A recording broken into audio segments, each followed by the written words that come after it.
So if I'm being completely honest, I honestly have to say that this chapter and the arc we're getting into right now, I feel would have been way more just suitable and continuing the path of epicness to follow up with the All for One arc. Because the All for One arc was absolutely mwah. And then the previous arc was, just kind of one of those intermediate arcs. And I think one of the reasons why it was actually made, well, there's a couple reasons. One of the things is the fact that now a lot of the characters can actually save people and do things that they couldn't do prior to that exam because they have permission. So now they won't get in trouble. They won't have to deal with that BS. But also, I think the author used that time, since it was a pretty simplistic arc, to ultimately prepare for this stuff. But I just gotta say, with this first chapter, this one is like, this felt like a more suitable follow-up to after what happened with the All for One versus All Might. I mean, it just follows in the same vein of like, holy shit, things are serious. It talks about even, this is 2 weeks after that fight. Like, maybe we could have had 1 or 2 chapters, like, the stuff with, okay, they gotta move into the school, and, those chapters were fine, but the exam compared to this, what this is looking like it's blowing that exam shit out the water. So for starters, let's talk about Endeavor, and I know that Endeavor is feeling it. I know Endeavor is fucking just feeling salty as shit, because even though he's number 1, and the fact that the way he got number 1 as well isn't really pleasing to him, but on top of that, he's not even the people's choice. The people are looking at him like, really? That's kind of like that scumbag that like just came out of nowhere and is like the great one that everyone loved just passed away, and he's like, I'm his replacement. Everybody's like, no, you're not our replacement. You're not the next best thing, bro. Like, no. I love even when they had that Moogle page where you see, like, all the things said about him. Like, they was just saying so much shit about him in there. It was like, that was kind of funny because, you put up the search results or whatever and you see that. I was like, oh, yeah, Endeavor really is feeling it. And it got to be a kick to the pride because, again, he didn't even want to become number 1 this way. He wanted to surpass All Might at his prime. But on top of that, on top of the fact that he has to swallow, he's getting an empty place, he also has to get the people ridiculing him and looking at him like, you're not what's good for this place right now. You're not what's good for our environment and being the number 1. Like, you're not a role model, bro. So it is just like stomping Endeavor's fucking pride. Like, ooh. Then you have the introduction to a new villain. I believe his name is Jin, something along the lines of that. Forgive me if I'm mistaken. But the dude with the whole backstory about the clones and all that, I honestly felt like, yo, that's a very, very dark backstory. And like, we've had some pretty decently dark backstories in Hero Academia, like with the hero killer and stuff like that. But like, this dude, honestly, this felt a little bit more than just shown in writing. To find out that he had this cloning ability, and then he made all these clones, and then they had a war, and he himself doesn't even know if he is the original and stuff like that. That is some mind fuckery. That is actually some really awesome writing. And if I had to say one thing about this chapter and just move on with my day, I would definitely say that this chapter felt like a very high step up in quality writing, which is again why I think the author used that arc that we just had, the arc, the exam and stuff like that, to prepare for this arc, to make sure that he writes this arc at a very high quality, because I know a lot of people are saying it, and I felt the same way with all the dialogue boxes, and it wasn't as jarring, I would say, but it definitely felt like on some Hunter x Hunter shit. We're getting really good detail, but also it's kind of dark, and at the same time it's just like,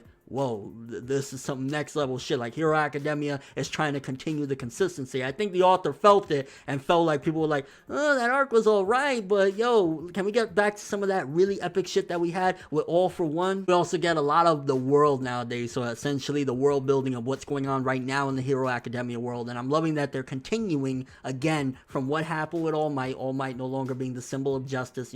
He passed on the torch, so to speak, he's gone or whatever, and villains are running rampant. You got motherfuckers running out of stores with cashiers and shit like that. He got the fucking big thing in his arm, and I'm like, you got the register in your arm, bro. Like, what are you doing? It definitely showcases the world and what it's like now, and that's why I continue to say, I really think if it continues at this consistency of quality and continues to just be really good like this, this should have been the follow-up to the All for One fucking battle. Like, this definitely should have been, because it looks really, really good. And I'm assuming, seeing as how that character Jin, or whatever his name is, the clone dude at the beginning of the chapter was there, he's probably gonna play somewhat of a big role in all this. I don't know if he's gonna necessarily join up and be 100% rubbing elbows with Shigaraki. Maybe he'll eventually become a vigilante, because right now he's at a crossroads and he's kind of questioning everything based on what happened to him and his backstory and stuff like that. So he's definitely a very interesting character. Very, very interesting, to be honest with you. I would argue that he is one of the most interesting backstories in Hero Academia. I mean, creating clones and then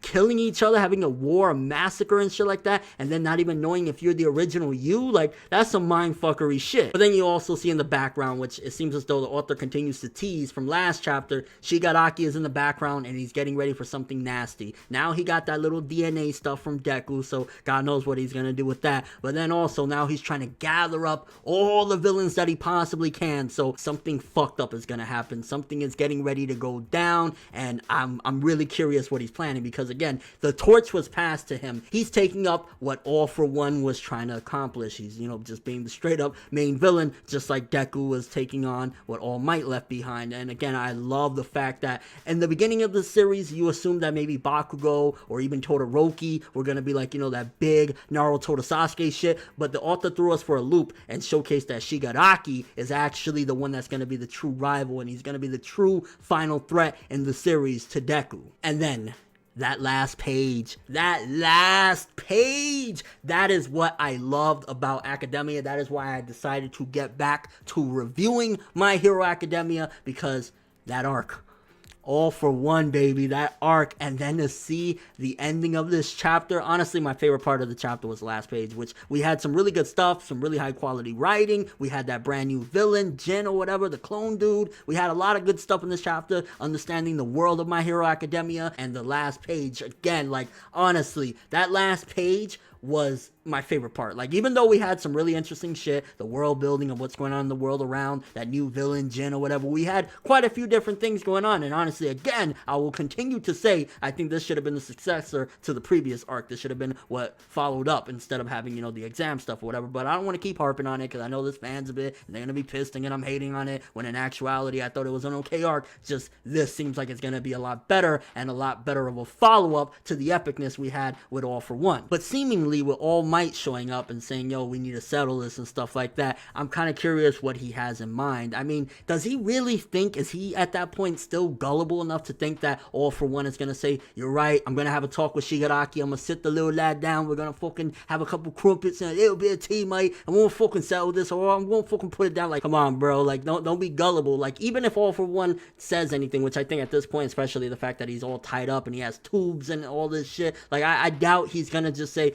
yes, okay, you know, whatever. Like, he's probably just gonna talk shit to him and say, you better fear, my student is gonna rape your shit, he's gonna fuck up all your students. Like, it's not gonna be nice. And that definitely set up that next week's chapter is probably gonna be very intense, probably one of my favorite Academia chapters since the All For One shit, because that last page is like, that is too good of a cliffhanger to have one of my favorite villains, him and the Hero Killer, two of the best villains of the entire series Academia, and then you got All Might in there, which, All Might, you better hope that motherfucker doesn't get free, because if he gets free, him, Shigaraki, which God knows what Shigaraki has at this particular point, especially if he got that DNA, maybe he could replicate something. There's so many different things that could go down. Like, there's a lot that can happen now that Shigaraki's in power. But then you got All For One there as well, setting up him, and the intensity. Honestly, I definitely got to say this chapter was amazing. This was a really, really good start for an arc. Very good. I'm kind of curious again what role Jin is going to play, but we'll just have to wait and see. Also, the setup, I'm kind of curious what All Might has to say to All For One. I'm going to say that this chapter, anywhere from an 8.5 to even a 9, a great start. We didn't need shock value. We didn't need like a immediate death or something like that. We had a little world building, an introduction to a very interesting character, and also a very, very awesome cliffhanger with one of the best villains there with All Might. It's like, it's insane. 8.5 to a 9 for this one. But let me know what you guys think. First of all, what do you think is going to happen with that new villain that was introduced? Do you think he's going to be straight up a villain, nasty? Is he going to be the next big threat that we got to face? Is he going to team up with Shigaraki? Is he going to become a vigilante? Maybe eventually become a hero? What do you think is going to happen with him? Also, what do you think All Might has to say to All For One? Do you think he's going to say, please please just stop this? Do you think he's gonna ask him questions? I'm assuming it's gonna be that he's gonna try and open up a dialogue about Shigaraki and saying, yo, enough is enough, bro. Like, you're tied the fuck up there. You can't do jack shit. I'm already out of power. Let's call it a day. Let's call it a draw and stop. But all for one, even if he says, yeah, okay, is this gonna be another dastardly deed plan to fuck shit up? And do you think that this arc is gonna be way better than the previous arc that we just had, the exam? I think that this is gonna blow it out the water. I think this is, again, the true successor to the all for one arc that we had, because it's looking like it's gonna be hype as fuck, dark as fuck. It got that HX8 tone to it, and I can't wait for more. But that's all I have for this one. Thanks for watching. Hope you enjoyed. If you liked anything I had to say or enjoyed the video, drop me a like. I'd greatly appreciate it. And if you want more from me, make sure to subscribe, follow me on Twitter, Instagram, and stalk my Facebook to get more when the video ends. I'm ForneverWorld, and as always, people, have an awesome day. And oh my gosh, All for One is back, baby. Well, he's not 100% back, but next chapter is gonna be sick, and I can't wait. Have an awesome one.